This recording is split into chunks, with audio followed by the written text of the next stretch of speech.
You're listening to a Mamamia podcast. Mamamia acknowledges the traditional owners of land and waters that this podcast is recorded on.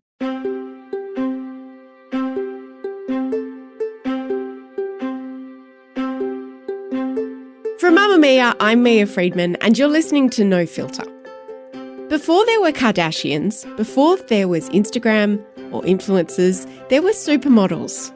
In the 80s and 90s, Naomi, Cindy, Linda, Christy, and a handful of other women like Elle and Claudia were the most famous and glamorous people in the world. Cindy Crawford is now the most recognizable and marketable celebrity. A man will get a pat on the back and say, "That job well done." I won't get out of bed for less than $10,000 a day. It's half the game, really. One day will come when it's over. It's hard to imagine now, but it was a time when actresses wanted to be taken seriously. And for them, that meant they didn't want to appear on the covers of women's magazines or wear fancy clothes. So the supermodels swept in like Amazons with their enormous hair and multi-million-dollar bodies and movie star boyfriends, and they rocked it. For the first time in fashion history, regular people knew the names of models.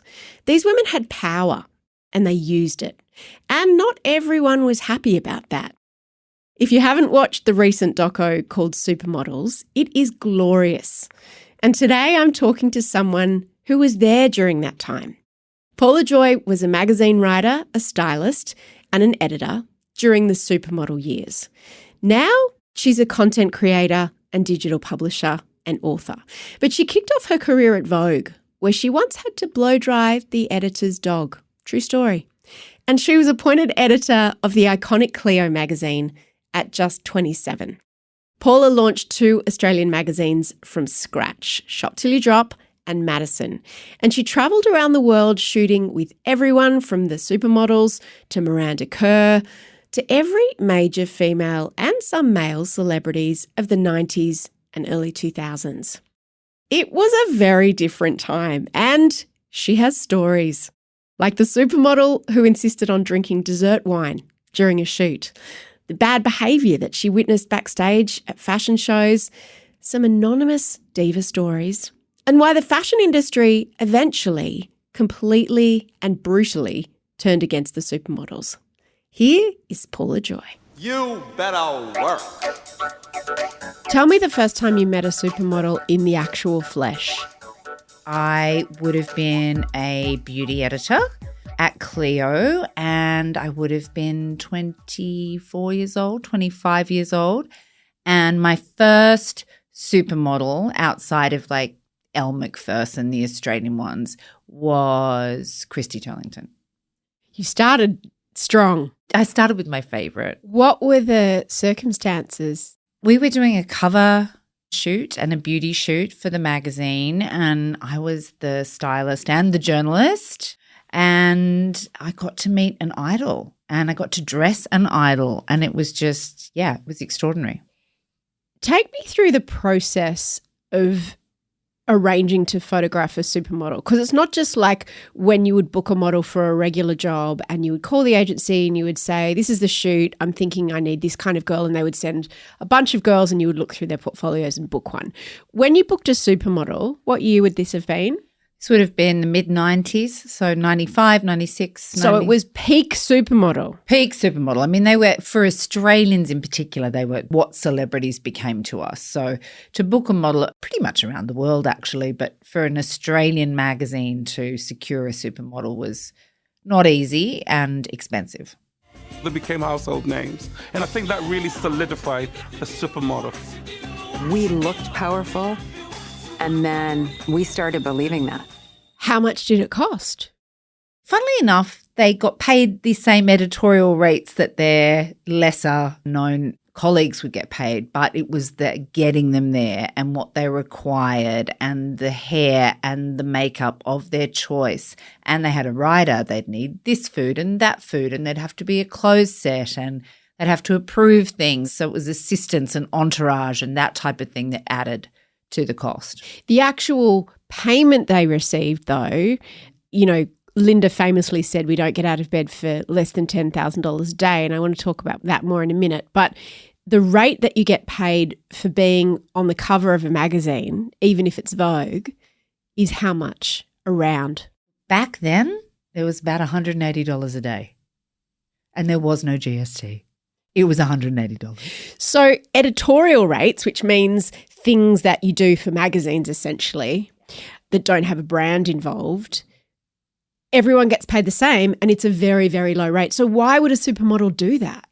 Work gets work. And covers still have a currency that an advertising campaign doesn't have. It was about how many covers you were on globally that defined your superness and actually made the zeros on the advertising campaigns rack up. That's what made you more valuable. Exactly. People got to know our names because we were everywhere. It was insane. Like, we're not the Beatles. Their power was the fact that they transcended anything. So you have power, celebrity, and then the power of celebrity. In the same month that communism collapsed, Naomi got the cover of Time. Tell me about arriving on set. When she arrived on set, what was it like? What did she look like? What was she wearing? The supers look like the supers. That's the crazy thing. Like, they do transform in front of the camera into almost a caricature of the person that you've grown up with if you're you and I.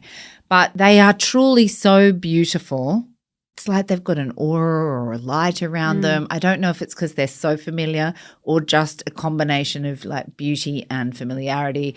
But she was really cool, Christy Turlington, like ridiculous. Like, I always think Christy is like the girl supermodel. Like, women love her. Like, women love Beyonce, you know. It's like that. She was the Beyonce of the supers. Tiny. Everything about them is tiny. But aren't they tall? Some of them are. Like glamazons? Yeah, they are. They're like 5'10", 5'11", but the features are little. Like, their knees are tiny and their nose is tiny and the ears are tiny and the wrists are tiny. So all the sort of the bits that put together a human skeleton are just sort of minuscule. I remember thinking that about Elle Macpherson when I met her, that she's very tall and she's got broad shoulders and big boobs and long legs, but she's got a tiny face. Do they photograph better when they've got little features? Yes, either huge features or little features, but in symmetry, generally the best photographable faces. So what was interesting about the Supermodels documentary was learning about the skill of modelling, I guess, like watching them in front of the camera. What was the difference that you noticed that first time you worked with a super, being Christy? You'd worked with many, many, many hundreds of models before that. What was the difference? Just their ability her ability or their ability to become who they were. So Linda Evangelista would become Linda Evangelista, whereas other models would be beautiful, but you wouldn't necessarily be looking at them and thinking, oh, you've just become Jane. You know, there was something I was obviously shooting them at the peak of their career, so they're incredibly well known. It's hard to sort of divorce who they were, but they knew how to follow the light. They'd obviously shot with the very best of the best, and they shot all the time. They were like the Beatles. They just had done so many shows. They'd done so many shoots. They just really, really knew their stuff. And they were trained by some of the more like Arthur Elgott, Peter Lindbergh, Stephen Meisel. Famous photographers. Very famous photographers who are also very character-driven models. They'd go and they'd play Girl on Safari, or they'd go and play an Italian diva living in a castle. So I don't know, they were skilled. What was interesting about the documentary as well was hearing them talk, particularly Linda, Naomi and Christy, who we didn't hear from much. And it was a time before social media. So they were so familiar to us. But hearing their voices, other than Cindy Crawford, who had like a TV career, hearing their voices was almost quite startling. What was Christy like on the set that day? Was she a big personality? Was she shy?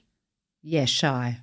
Not a big personality at all. Very professional, smiled, thank yous, pleases, but Also, she was here. It wasn't her team. It was an Australian team. We were obviously probably a little starstruck as well, I think. But she was quite reserved.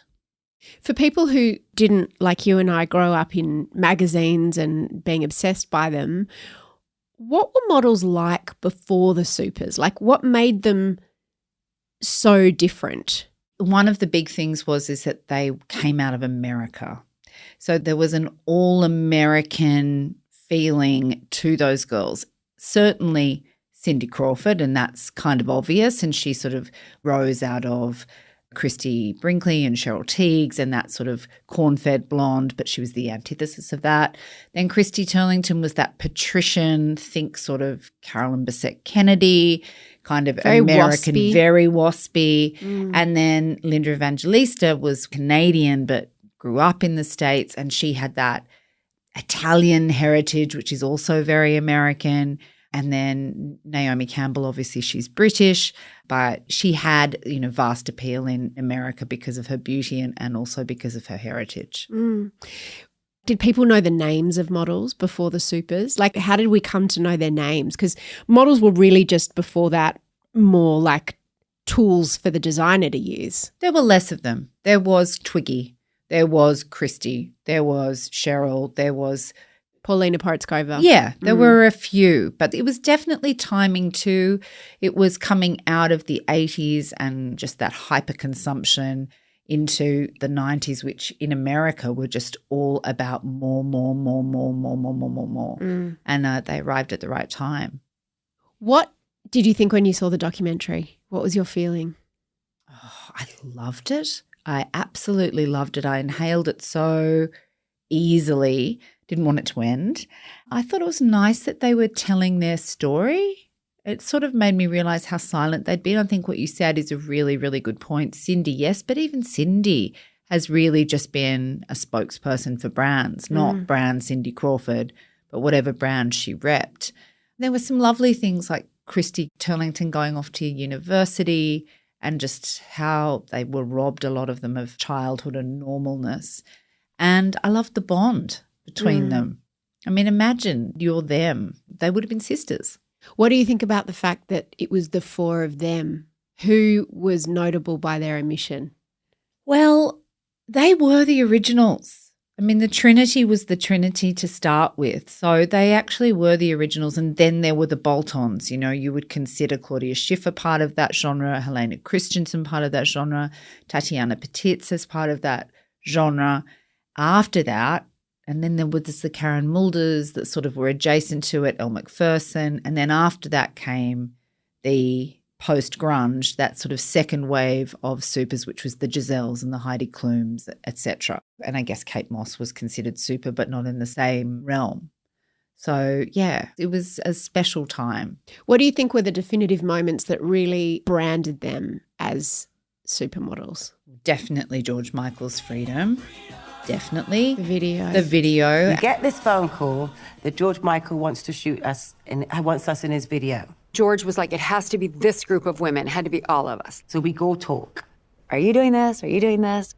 I wasn't interested initially at all because it wasn't fashion. Then at some point, we made a decision, like a group decision.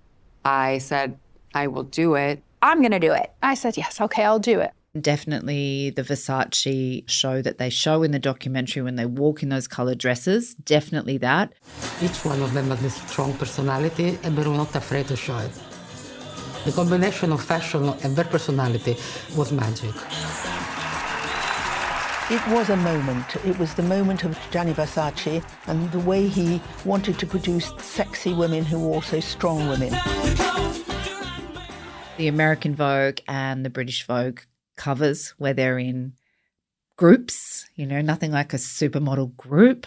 And then some of the ad campaigns, certainly Cindy's Pepsi commercial was so iconic. Calvin Klein's Eternity for Christy Turlington. And Linda was on every cover of every magazine, but for years. She would she'd be like 10, 12 covers a year of Vogue and Bazaar, one on, one off. She was just everywhere. One of the things that really struck me looking at the four women now, and they're all in their 50s, is the decisions that we make as we get older about how we're going to age.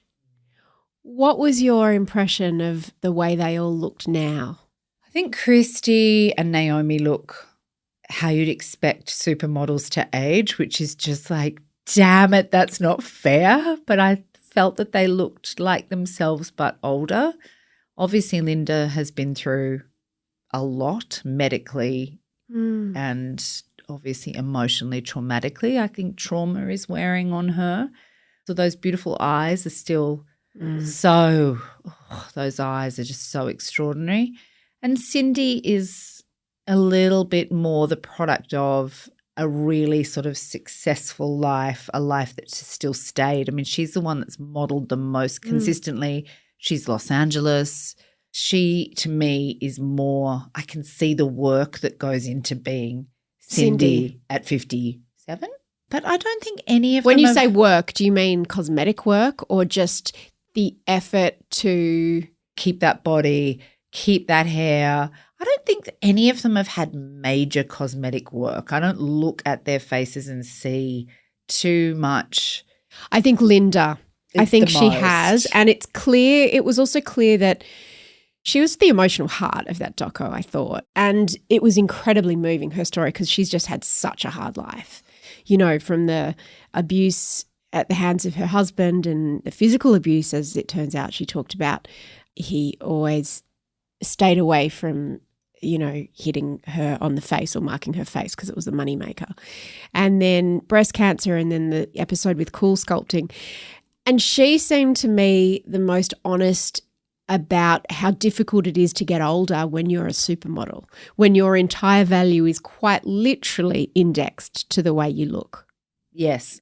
I think she probably is the one that felt it the most because she loved it the most. And the others have gone on to have fulfilled lives. I mean, Naomi in a different way, not necessarily a romantic partnership, but she's got a huge sort of philanthropic life and existence that's filled her up. Now she has her child. I mean, I love that they're all mothers in different ways, but Linda loved to model, you know, and she did. And she was such a good model.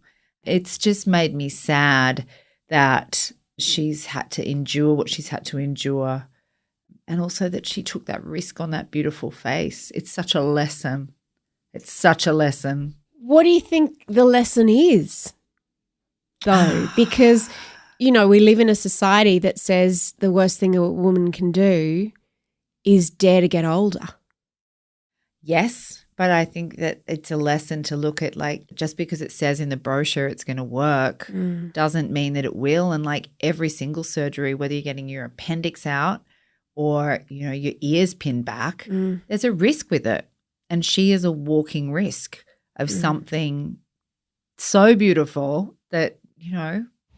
Being in the vain world that I was working in and living in, there were all these tools we were presented with.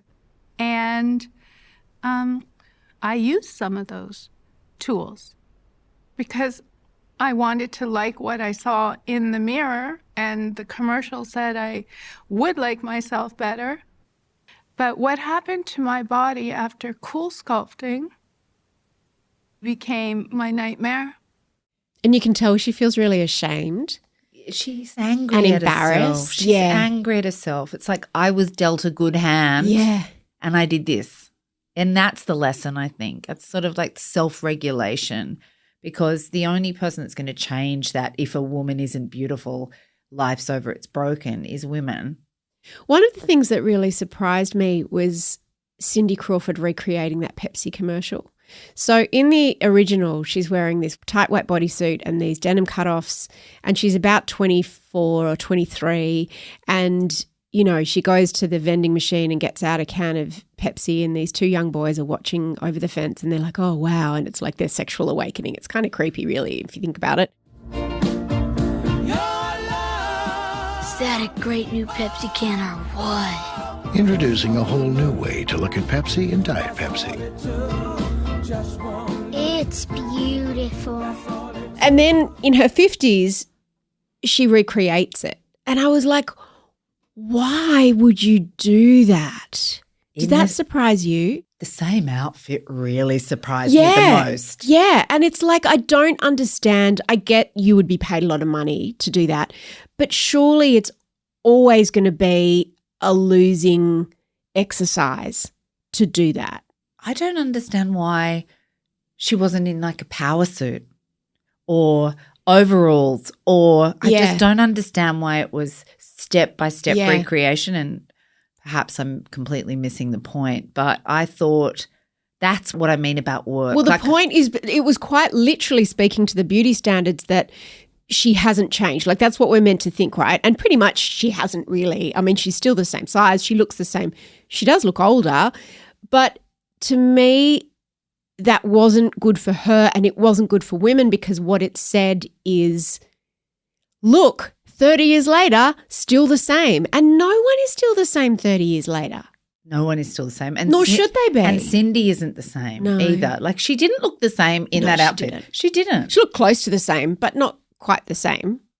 No, and it sort of takes away from the Cindy C-ness of the 24-year-old, which should be iconic. And the woman in her 50s as well. Yes. And so what do you think about that, about beauty standards? I mean, I've always banged on about that a lot more than you. You've been much more at the fashion end of things and been less conflicted and just being able to see it for what it is, aesthetically beautiful. Do you think the supermodels were bad for us as Gen X women?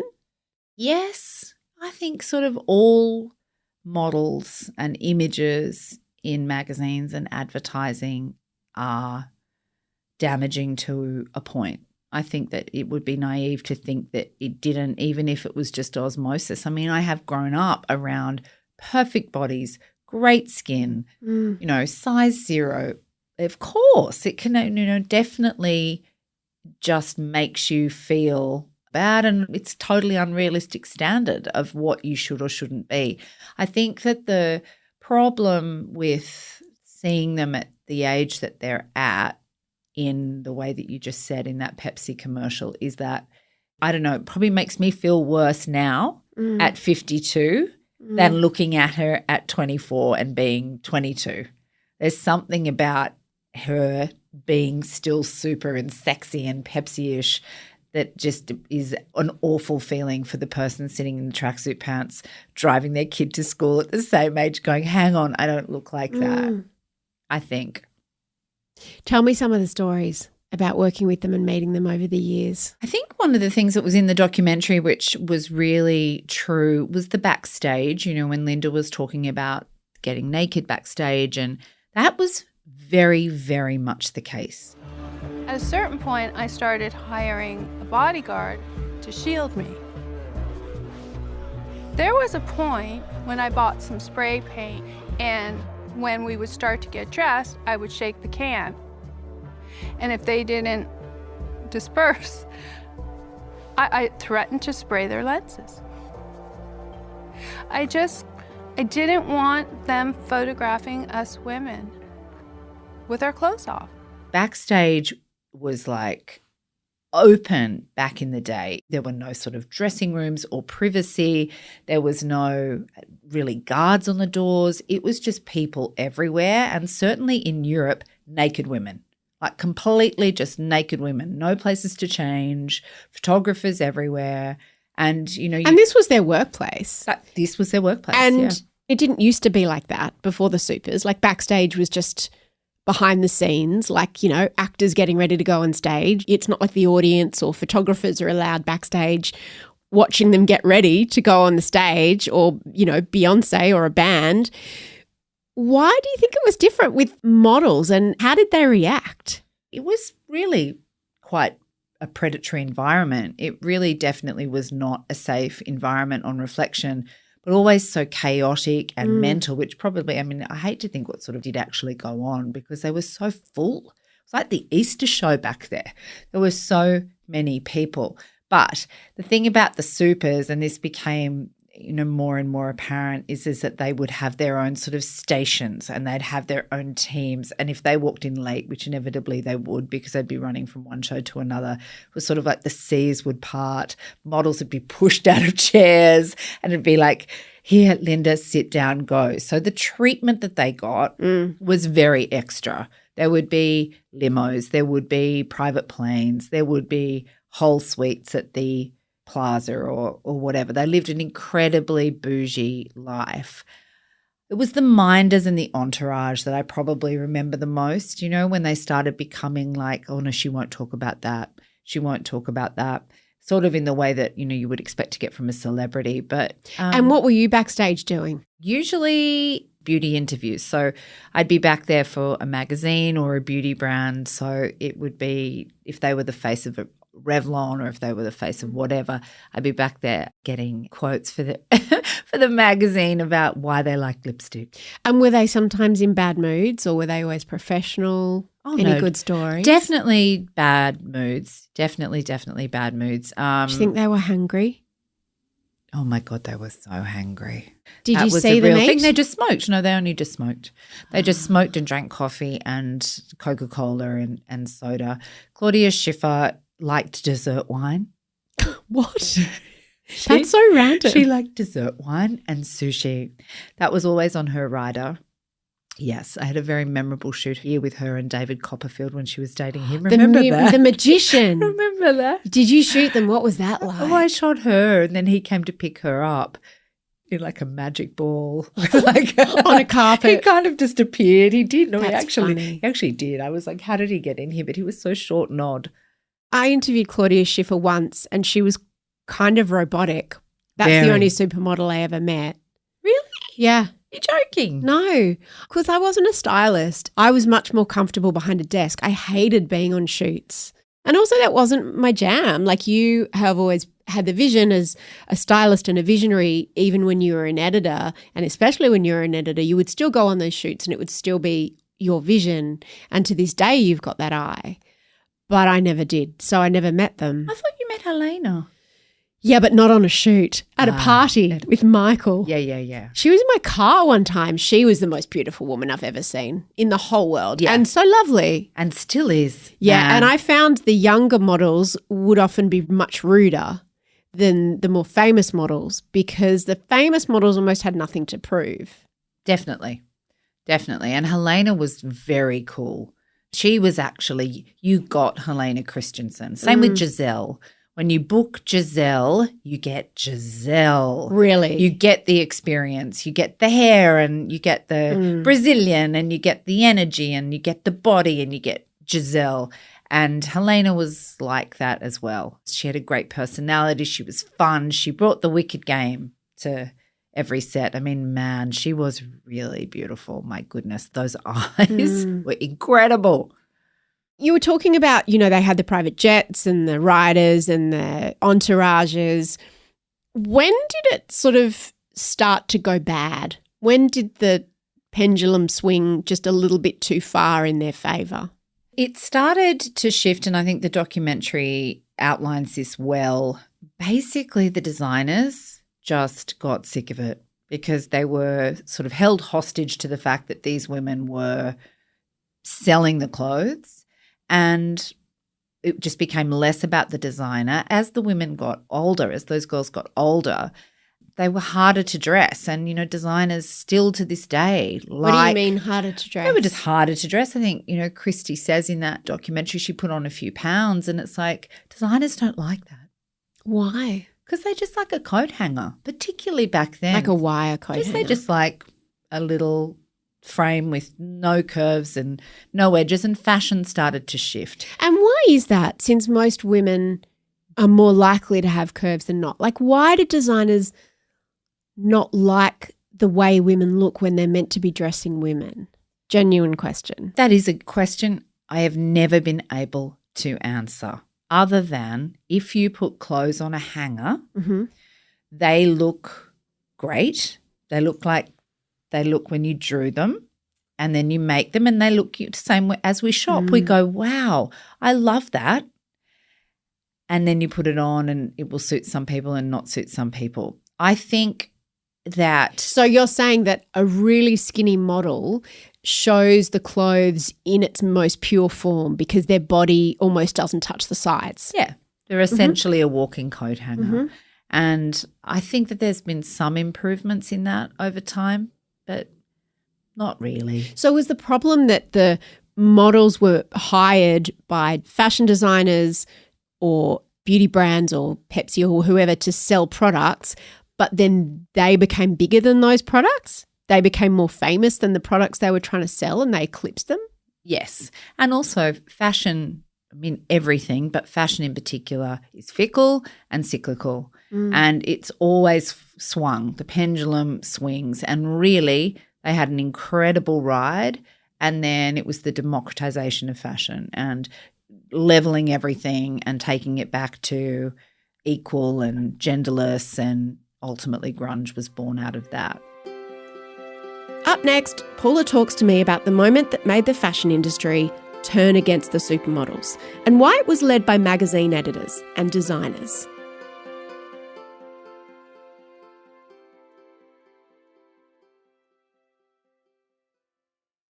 How much did they earn at the peak? Oh, millions and millions of dollars a year.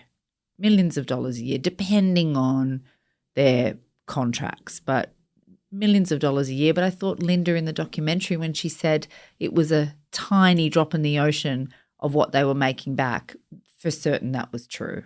I provide a service, and I mean, the people I'm working for make a hell of a lot more money than I do. My fee is only a very small percentage of what an advertising budget consists of. It's not that high compared to what they have to spend on a campaign, and you should see what they get back.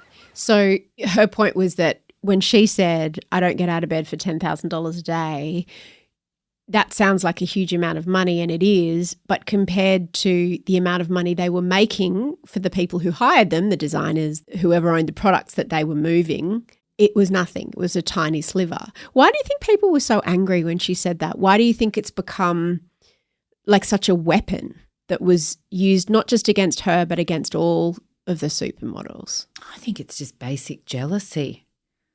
You look like that and you get to earn that. That's not fair. It seemed arrogant and unfair. And coming from that face, no one wants to hear that. The part where John Casablancas was sitting in the back of a limo holding a glass of champagne and saying how spoiled they were and how they'd got too big for their boots, that was pretty wild. In the limo that they paid for. Yeah. Holding the champagne that they funded. Yeah. Yeah. Because he got a percentage, like a model agents and bookers get a percentage of the model's fee. 100%. So, yeah, they not an actual 100%. 100% you're correct. 30% they get. Right. So what could a model earn in a day for, say, doing an ad for Revlon? Generally, they would be contracted then. So it would be over a year. And would that be the ultimate, getting a contract? Yes. Why? Oh, it's just you can just not have to worry about doing just the editorial. You know, if you had Calvin Klein and Revlon, then that is all you probably really needed to earn, and then you could go and do Harper's Bazaar in Africa or Vogue on the moon, because you don't earn much to do that, but you could go and do the work that got you the next year's contract and so forth. I think Christy Turlington said she got like $1 million a year from Calvin Klein for 100 days of work.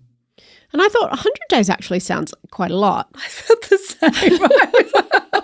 Because now I was like, what? Yeah. I'm like, I thought it would have been like 10 days of work, because that's what it would be now, right? Totally. What would it be now? Like now it's not even models, it's celebrities. Like what would Kim Kardashian earn for doing a Balenciaga campaign? Well, I think Kim Kardashian could get $1 million for a post.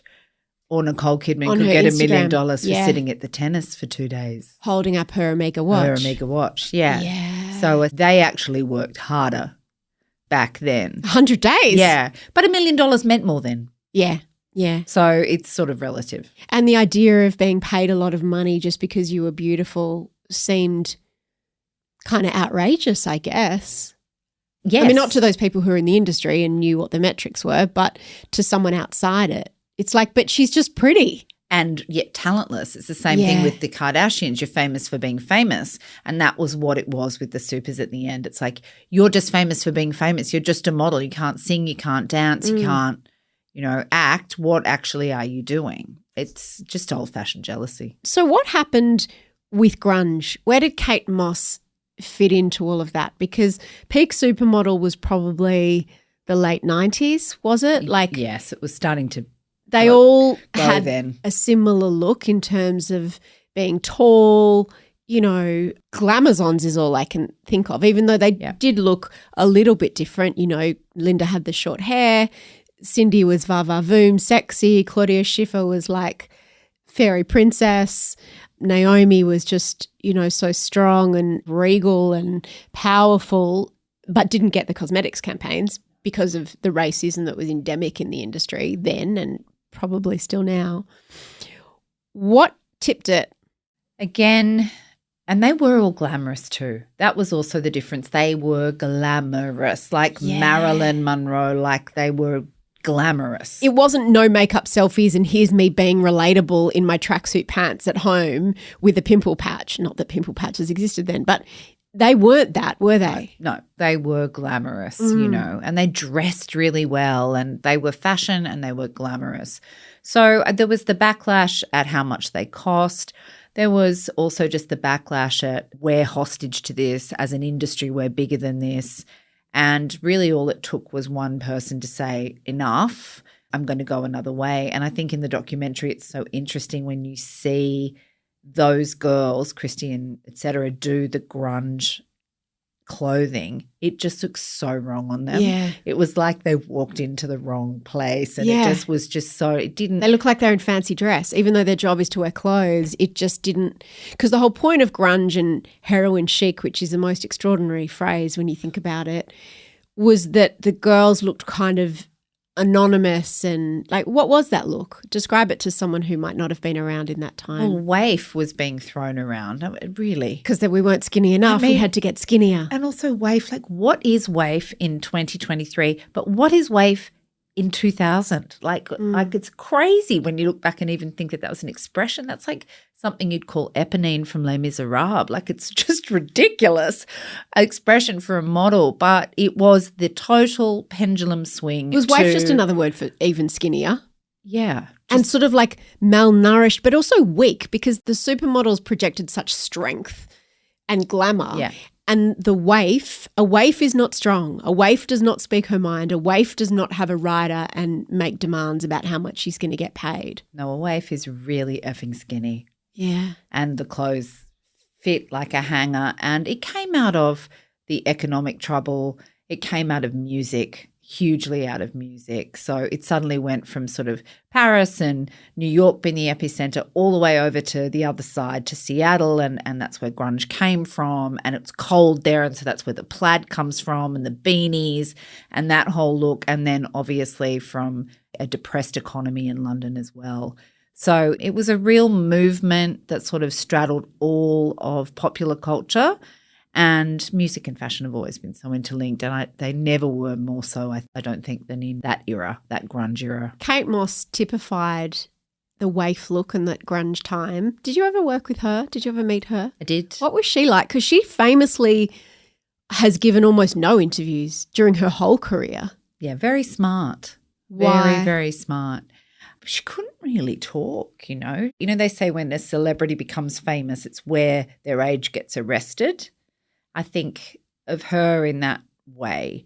She was always smoking. Obviously, she's got a very well documented history with drugs and alcohol. Bad dudes. And bad dudes. And I would always see her with a drink in her hand or was she like that whatever. on set? Yeah. When you're working? She just like smoke and drink? Beautiful. Like so the skin, and you couldn't say, Kate and Christy in the same sort of way. And yet in front of the camera, her transformation to become something as super as those girls who were sort of more naturally that was quite extraordinary. I mean, she is an amazing model. She really… Easy to work with? Yeah. Yeah. Pleasure. Professional, loves it. Also loves it.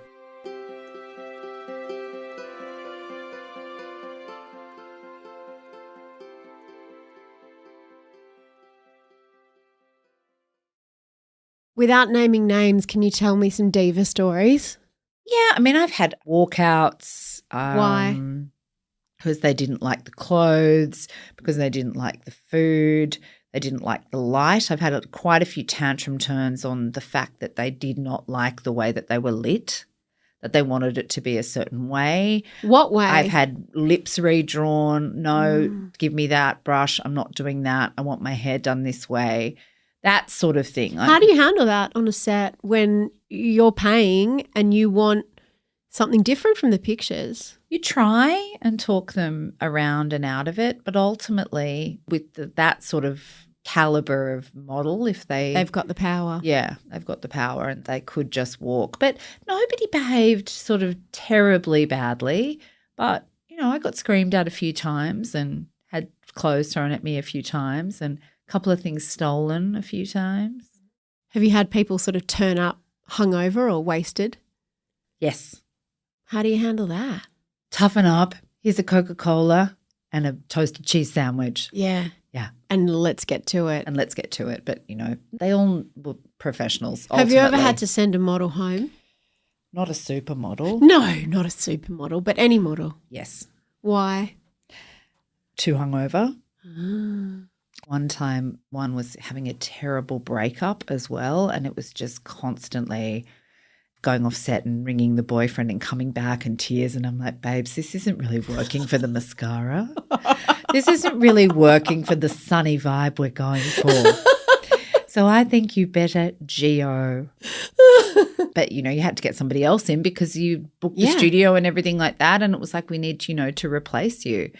What else have I had with models? I've had to pull some models out of toilets, because they were frisky with assistants and things like that. Really? Yeah. Please, ladies, we're at work. We're at work, but, What about on trips? You did a lot of swimsuit trips. Yes. When you were at Cleo. Cleo, you always used to do those amazing swimsuit issues and you travelled the world with models. What's that like?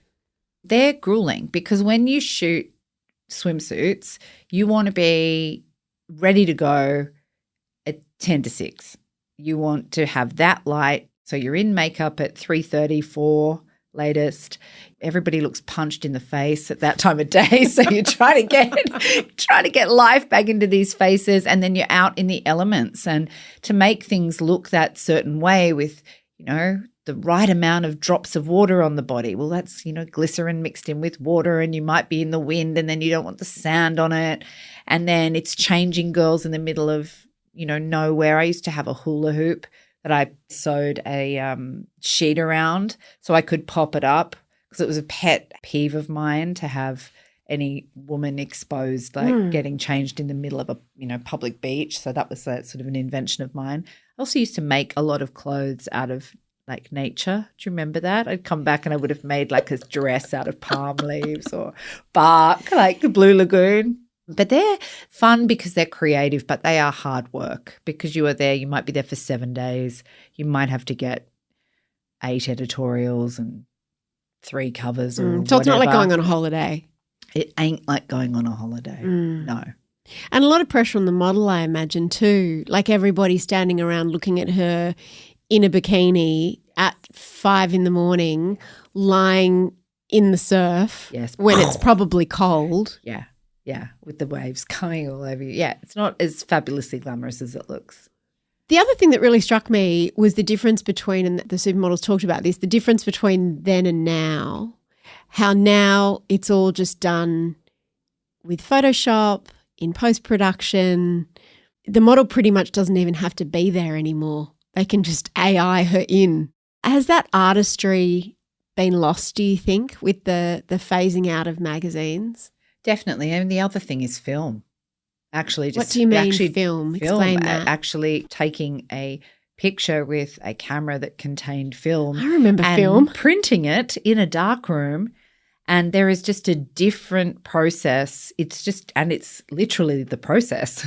Putting film in a camera, clicking it, taking it out. Because there's a finite number of photos you can take, right? Yes. It's not just like, let's just take 1 million and then we'll fix it all in post-production. No, and then let's just expose it, and then from that we'll then print it. And it's just that, even just that in itself, the sort of softness and kindness of literal film as opposed to digital is a whole thing. But yes, I think that everyone's a publisher.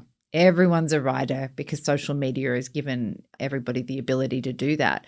Even to be a supermodel now, it's down to your social media following, not necessarily what you look like. Who are the supermodels now? Kendall, Gigi, Hailey. It's because of their social media following. Really, there's not models that are just models. They're famous for something else. Or They're all brands. They're all brands, yeah. Does being on the cover of Vogue even mean anything anymore? Does Vogue even have a cover anymore? Yes, it does. Aren't Like, for celebrities sure. just on the cover? Like, when was the last time a no-name model was on the cover? Yeah. No, the more and more. Definitely more and There's a more. swing They're back to returning models. to modelling, definitely. And certainly locally, certainly in Australian Vogue does that. So, I mean, that's where models should be. Covers should be for models, in my opinion. That's really where they should be. And, you know, I think the celebrities have got enough places to be, like tennis games, where they can be seen. So And on red carpets. And on red carpets and on film. And in their movies. Exactly. I love seeing models on covers of magazines. You were an iconic magazine editor in Australia. You edited Cleo. You, I think, are the only woman in Australia to have launched 2 incredibly successful magazine brands in Madison and Shop Till You Drop. When you left magazines and, you know, you saw the way the wind was blowing and you knew it was time to go, what did you do with that creativity and how do you feel about that time now, sort of 15 years later? I felt watching that documentary actually really sad for my daughters because there was something about the intimacy and the excitement of a magazine that was made for you. And you felt it. When I was a customer of Cleo and of Vogue and etc., I really felt like it was something that was made for me and made by, you know, special people that were making a special thing. And I think that that really was true. And I feel that there is just a hole where that space was that just hasn't been replicated by online. And content creators, of which you are now one, the irony is, of course, that now you are the model in the content you create. It's like end to end. And in some ways, well, I don't want to presume, but that's obviously a big shift. But is that nice that you don't have to ask anyone? Like, you can have an idea. You are a woman who's 52. You're not a size 0. You don't have the face of a 20-year-old. None of us do. And you earn good money. You earn a good living by being a model and content creator. So you're on both sides of the camera. What's that like? I would never consider myself a model. I consider myself everything you just said. So I am more as reality TV adjacent than model adjacent because I still think that models are models for a certain reason. And I have certainly dipped my toe in the modeling pool and left it because I left your toe in that pool? Because it is not my space. So yes, I am definitely in front of the camera, but I think the way that I represent myself is not how I would represent, a model. But it's weird. It's a weird feeling, but it's also very private. It's a closed set. You're doing it yourself. So the only person judging you is you. Yeah. And you're like, hey, self, how did that go? So you don't have hey, self, got any requests? Do you want a glass of dessert wine, perhaps? Exactly right. So I don't know. It's an odd, weird thing. But what do you miss? What do you miss about the time of magazines and shoots and covers and supermodels? All of it. It was fun. It was so fun and sort of outrageous and silly and super fashiony. And it was also my dream. And not many people get to live such a niche dream. But I did, and I'm forever grateful for it. That was not the end of my conversation with Paula Joye. There isn't a subscriber episode though, there's no part 2, because Paula has written a book called The Glow Up, and it's about skin. She has some incredible beauty knowledge and tips from her decades of working in the industry. Here's a little taste of my chat with Paula that you can listen to right now on the Mamamia podcast, You Beauty. So you've got to learn to listen to your actual skin. And maybe change and adapt sometimes. And change and adapt. Seasonally, hormonally, there'll always be, a range that you move within. Just click the link in our show notes and you can listen to that episode. You can also find a link there to buy her book, The Glow Up. And look, it might not change your life, but it may just change your face. It's certainly changed mine. I do everything that Paula tells me to do, as you'll hear. Did I mention she's one of my closest friends in the world? She's one of also my oldest friends in the world. We met when we were about 21, and then we worked together at Cleo magazine. We're now godmother to each other's firstborn children. We were bridesmaids for each other. She introduced me to my husband, and I love her to bits and pieces. Anyway, enough about me. The executive producer of No Filter is Kimberly Bradish, with sound production by Madeline, Joannou, and I'm Mia Friedman. Thank you for having me in your ears.